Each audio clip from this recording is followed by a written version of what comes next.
this new Helldivers game. Kyle's obsessed with it. Have you played it all, Hutch? I played it just one time with Bruce and Nanners and Gassy, and I had a good time with it. I've been spending more time. Cal? No, well, he's Bruce, but I'm talking about Bruce Green. He's we know Bruce. Bruce. Yeah. Has he been on the show? Yeah, he's awesome. Bruce is a good guy. A couple times. But no, yeah, just I think I've only played for like 3.5 hours. But you guys are, Kyle, you're super into it? I've been playing. I started late because I was still obsessed with Tarkov, but I've been playing for maybe a week now, and I really like it. I like the Starship Trooper references or influence or whatever you want to call it. I saw that Casper Van Dien, the main actor from Starship Troopers, is interacting with the CEO on Twitter, going back and forth, and the CEO's like, maybe we need to add some roughnecks to the game. What do you guys think? And Casper Van Dien's like, I work for money. Let's do it. They should for sure put him in a commercial. That's like such an easy layup. That's what they're asking for. Him and who's the gay one who was he had Doogie Howser. Doogie Howser. That actor. Neil Patrick Harris. Yeah. They want. He would be good too. They were great in that movie. So I like that a lot. That brings me into it right away. And one of the enemy types is just copy pasted from those movies. The arachnids from that movie are the terminids from this game. They even do this thing when they see you where they're like, they like open their mouths and just kind of scream at you and sort of flutter some like frills. And it's like, that's from the fucking movie. And so like I enjoy that part. Is Helldivers the game where there's flying insects, but the company's denying the existence of flying insects? Yeah. I saw that. The CEO is sort of acting as the minister of propaganda, and he's like, any reports you may have heard of flying enemies, complete dissident nonsense. Okay, report anyone telling you that sort of thing to your local liberty police right away. They'll be sent to a freedom camp. Dude, that's such like a fun way to handle a game. Like, I love that. That's so playing into the flavor, building the lore, having fun. More games. It's interesting because there is no campaign per se. There's no storyline. There's no single player missions.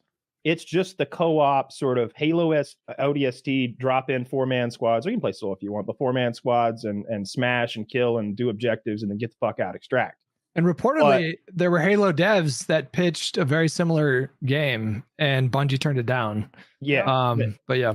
Can you explain the thing that you did on PKN about how expendable you are in the tutorial? I loved it so fucking much every time. For Jackie. Like I don't like it's got a great tutorial. You start and they teach you like, this is how you shoot. And you go, and everything just dies in front of you, these paper fucking targets or whatever. And it's like, this is how you jump. I was like, all right. This is how you crawl. Like, all right, got it. All right, this is gonna be and then congratulations, soldier, you graduated. And confetti goes off, and you stand there. You get your cape. They put a cape on you, and I'm like, all I know how to do is shoot and run and crawl, and that's all you need, soldier. Here's your very own Star Destroyer. It's yours. Fly it wherever you'd like. It tells you to go to a kiosk, and there's just a pool of blood next to the kiosk. You're just like, what the fuck are we doing here? Yeah. So are you supposed to just be like a conscript who was pulled in to fight? Expendable. You have no value, basically. So they train you for 45 seconds, and they send you off, and you die. You're incredibly expendable. It's my kind of campaign for a shooter. You're just constantly dying. You don't need to live to complete the missions. That's interesting. I didn't realize that. Like, we would complete a mission and then we'd fail to extract, and it'd be like, mission accomplished. Like, they don't care that you're dead because they don't care about that. That's funny. I like the flavor of that. What's different though is they've got that like sort of dungeon master guy who's running the overall galactic war and deciding what's happening, and keeping with the satire and of the whole thing. They're like, all right, there are these 4 planets. This is like a mission they gave the whole big update. They're like, there's 4 planets right on the border of us and the bug systems. We need you to go to these planets and release termicide. We're going to gas the whole planet. And so everybody's working to gas those planets. And it's already been leaked, like, little spoiler if you care about that game's storyline. But what's going to happen is the termicide's going to just mutate them and make them worse, of course. So it's always little stuff like that. Harder. I think that's on the right side of the galaxy. And if you're on the left side of the galaxy, you fight the Terminators, which I don't really enjoy fighting too much because they're mean. Dude, they're rough. Those guys are tough. So those aren't insects. They have guns. They're way harder. Terminators. So there's like the standard Terminator, like just metal endoskeleton with a laser rifle. But then there'll be like giant men with 2 chainsaw arms chasing you and big armored things and like AT-ATs or the walkers rather from Star Wars. They just rip those right off. That thing's crawling at you. And then they'll just drop a giant tank in sometimes, like a literal tank that like nothing hurts it unless you shoot it in this little square in the back. Right. That's how all the enemies are. They've got this tiny little weak point that you've got to target. So yeah, that game's been fun. And I was saying earlier, like if anybody's got it, like buy yourself a Stream Deck, because you can put all your stratagems on this little fucking keypad and be a real star commander. And you just, one button. Are those all the stratagems, or are those just like your 15 favorite or 20 favorite? How do you know which button to hit? What do you mean? Color, the picture. There's like icon. 20 buttons on there. Yeah. That one shows like 2 bombs on a plane or rockets or. Yeah, those icons mean something to you? It's calling in like. Well, because I play the game.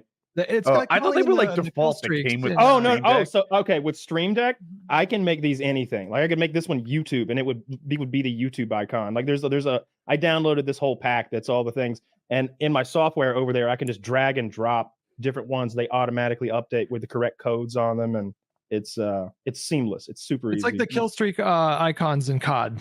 So like you just get used to whatever. You start to know them. How many stratagems I think we're in a golden age of gaming right now. Like there's a lot of like crap live service stuff, but I don't understand the people that try to make the case that games in 2009 were way better. Like I just don't agree with that at all. There's so many options now. 2009 was a big year though, because you sort of had this bloom of games. That was Modern Warfare that all 2, happened, right? And Halo 3 and like a number of the greats that we think of. Maybe Borderlands back then too. There's probably 2009 is when stuff. Online gaming was really born. Somewhere around there. That's when like Left 4 Dead was popular, COD 4 was popular. Yeah. Well, console online gaming. That's when it because PC had been doing online stuff for a while, but when it really broke into the mainstream was 2009 was like definitely the birth, I would say. Yeah. I should have mentioned something about mainstream, but yeah, that's when. Shucks, headsets and microphones were just sort of hitting the deck in the console world. For the consoles. Yeah, no, I agree with you. I think right now, some of the best games I've ever played have been the last couple years. Baldur's Gate 3 was such a like home run. Like I've never played an RPG. I had always thought of the Elder Scrolls games as like the pinnacle of RPGs, but this blows that shit out of the water. It really does. It's a genre-defining game. It took the best from multiple games and then it wrote its own shit. Like I like that you can get fucked by a bear in that game. It's hilarious. You're talking about Helldivers right now? Baldur's Gate 3. Oh, okay. And just how we are, I think, in like a real golden age of gaming. I think some of the games. I don't like Elden Ring, but it's clearly a masterpiece. I don't like those. Didn't a Zelda game or something like that come out that was like crazy good? Yeah, I never got into. It's tough because on Switch. Like you can download an emulator and play it in 4K 60 frames, but on Switch they really stretched the tech as far as they could go for that handheld. It's a really cool game, but I'm such a snob. It's just really hard for me to play a game that dips down to 15 frames, and I just can't do it. I just really can't do it. But it's really cool the stuff that they did. They really like did stuff that no other. You build. It's hard to explain, but like you can put gadgets together. You can build like tanks. You can build flying devices to get places. And the way that you build them is really unique. I've just never seen another game do that. I'm curious about Elden Ring though. How much time did you actually give that game before you gave up on it? 25 minutes. I got just butt fucked by the knight in the beginning, and I was like, this is too much for me. Like I probably did about 10 hours. And then also you gave it a old college try. Yeah. I did some research too on just watching people play and listening to people talk about the issues that I had with it, which I don't remember quite well. I know I had some issues with the difficulty, but that's just those games. That's just Dark Souls like games. And if you're not into that, you're not into that. And I don't think I am. I tried to cheese that first boss the way you could cheese the giant in Skyrim, and it did not play. There was something about the NPCs and how the NPCs worked that I didn't care for. I do like that traditional. Did you like it, Hutch? I loved Elden Ring, but it took a minute because the game is the like some of the systems come across as like really rudimentary, and so that's a game that does not hold your hand at all. So you open the doors and you see Limgrave, And the game centers the sort of like cinematography on your ultimate goal, which is this giant Erd tree, but it doesn't tell you like where to go. It doesn't tell you any of that. There's no quest tracker or anything. And this is culturally a big part of From Software games. It's just part of the deal is like you just got to figure it out. And for me, I'm used to like dummy Ubisoft games, which tells you exactly like what to do and exactly what order, and it gives you these giant quest markers. And so initially that was frustrating, but me playing it on a 32:9 screen, like I have the super ultra wide screen, and visually the game is just so impressive and immersive that it makes you want to like discover more things in the world. And so I had never played like Dark Souls before playing the game. So like it was rough for the first 20 hours playing 20 hours. Dude, it was rough. Dude, the skill you required is what scared me off of that game. So I'm currently bad at games. I'm not gaming a lot, a little Mortal Kombat with my son, but that's it.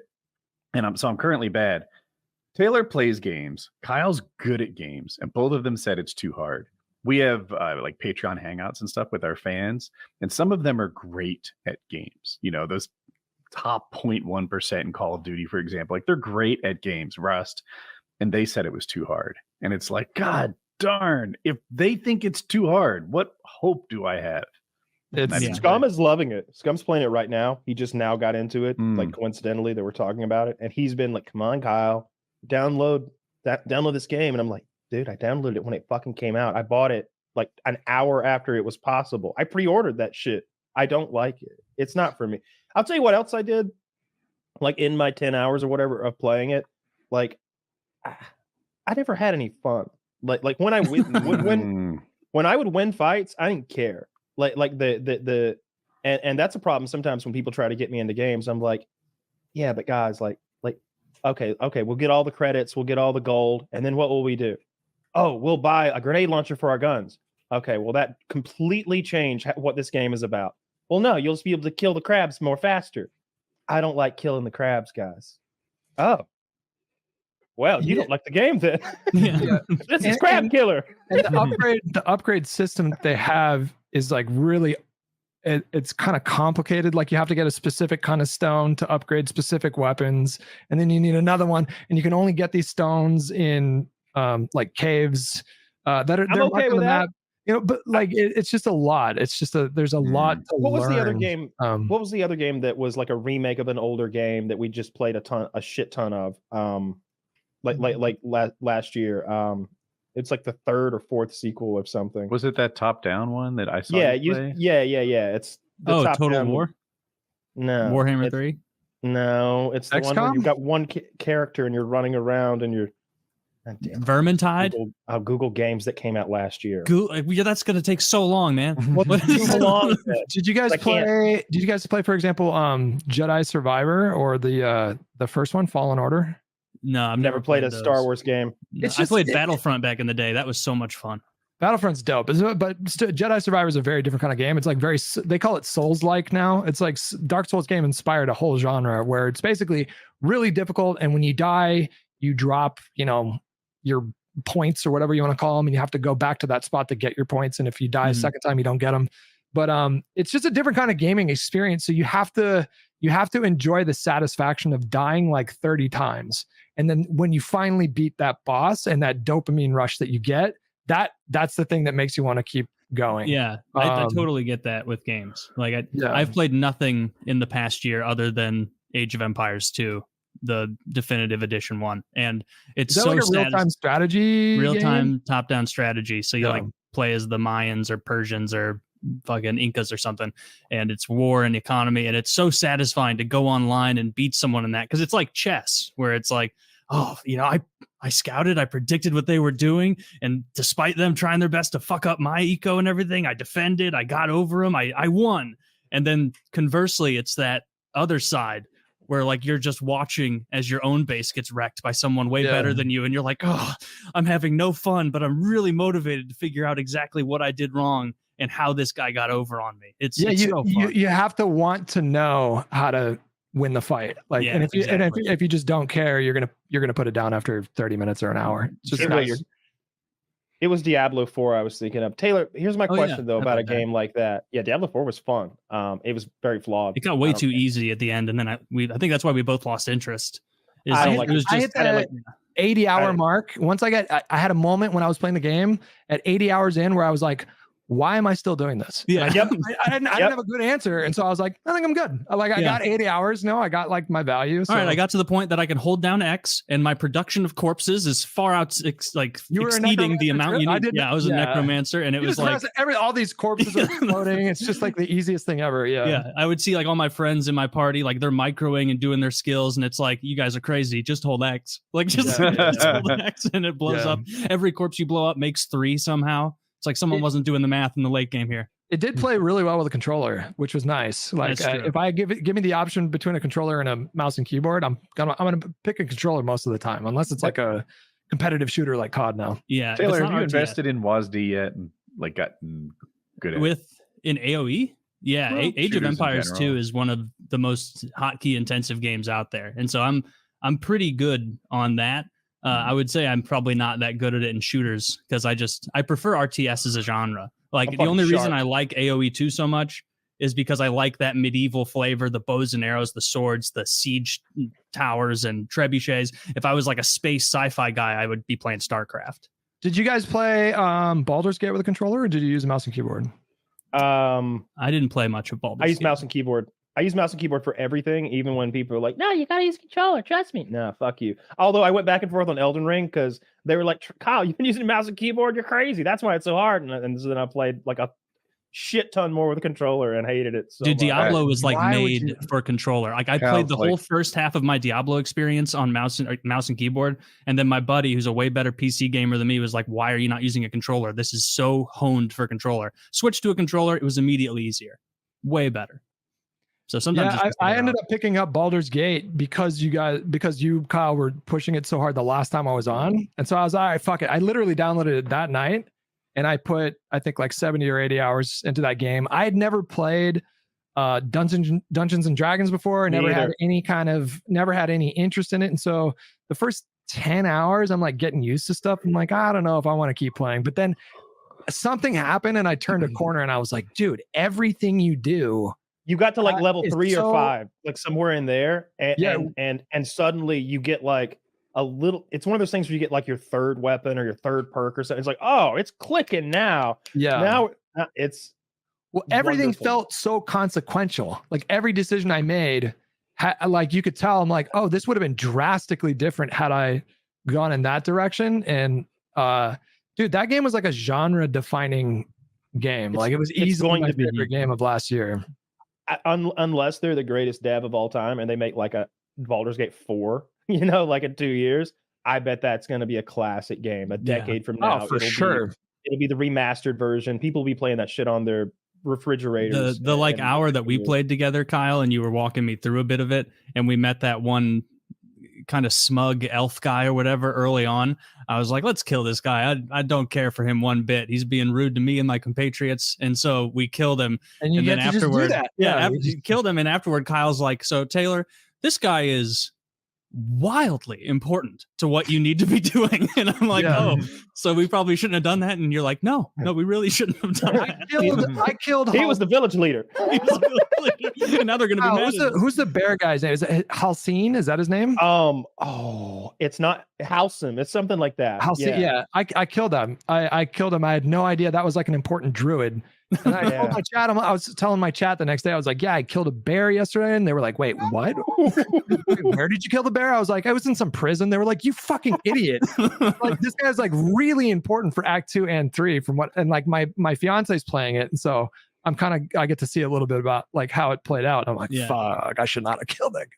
And in my first playthrough, I didn't realize that I needed Halcyon, and so like I completed the second act successfully, and the whole second act is like this land is poisoned by a curse. Halcyon is the guy who removes the curse. Yeah, I left without removing like the a little curse. Pixie. You can free like a little pixie, and then she'll like give you light or whatever. But yeah. It sounds like all of us moved on from first person shoot. I mean, Woody, you said you're not playing games anymore? Just a little. I'm playing with my son. We play Mortal Kombat. Dude, I talked about it on PKN a little bit. Colin has the good controller, and I have just a stock normal Xbox controller. We're playing Mortal Kombat on Xbox. Cool. And I'm whooping him. I'm not that good at this. Is not a Clash of the Titans. He's bad, and I was slightly better. And but I can throw the fireballs on command and stuff, and do the fancy kicks a little bit. And I'm beating him because he doesn't block. He never heckin' blocks. He just doesn't do it. And sometimes if he gets ahead, I just punish him by getting close and hitting him with like light punches. And he can't walk away. He can't do anything unless you block. I will pixel by pixel take your health bar down to 0. And he's like, stop kicking me. I'm like, you didn't stop kicking me, like learn to block, kid. Anyway, it turns out the scuff controller he had, block his right trigger, it didn't go down all the way. And that's why he evolved this no blocking style. No. Well, I figured that out and it wasn't really fair. And I got him a regular controller and he is fucking me up now. I haven't won since. Like I've won, when you play 2 out of 3, I've had a single win. He's going, Dad, block. Block. Block. Oh, you can't block that, can you? The equivalent of, Dad, why are you hitting yourself? Why are you hitting yourself? And he's just fucking me up now. I can't win. I'm trying, I'm bringing out my A game, and he's got an A+ game. Dude, you've turned Colin into like a version of that Croatian discus thrower in like 1907 who practiced like a lead discus and then got to the Olympics and was like, oh, I'm gonna dominate. Like, I can't believe this is what they're letting me throw. Y'all don't throw. If I'm trying to win, Kyle, Raiden and Omni-Man are the characters I seem to do well with. Oh, okay. I forgot Omni-Man was in there. Yeah, he's new. I would have to go with one of my like fan favorites. I might do Rambo or something like that, or RoboCop. Probably more. I think they're in the previous Mortal Kombat and not the current one. I've never given that whole game genre like a fair shake. Just no, there's no need. Like that's just getting into. Like we're talking about basketball over here, and that's baseball. That's a whole different fucking kind of game. Yeah, but I'm telling you, if you got a projector screen and you're sitting on the couch with a buddy, fighting games are about as good as it gets. If you both suck, but like I could program the Stream Deck with the combos. Or if you're both good. If it's a fair fight, Hutch makes a good point. Like you both suck, but there's like the skill gap is wild with fighting games. They're doing like frame specific block timings and stuff. Yes. And I've always been really impressed with the fighting game people, like the old school Street Fighter like fights with what's his name? Like there was one they were playing Street Fighter 3. I can't remember his name. But there was a thing in Street Fighter 3 where you could do like a flurry of attacks, and he was parrying every single attack. And every time he parried the attack, the crowd that was watching him gets louder and louder and louder. It's like a really classic clip for fighting games. What is his name? Daigo is his name. But I think I've seen that clip. Yeah. You got to be your reaction time just has to be so. Yeah, not if your opponent's not that good. Not if your opponent's not very good. If you both suck, then it's fun. Yeah. Dude, playing AoE 2 online has made me realize how much you need RTS skill-based matchmaking. They have it, and I turned you into a believer. Nice. you try and play an RTS against someone who's even like 10% better than you at it, and it's like, oh, I'm just being played with. I just have to say, walling in my gold.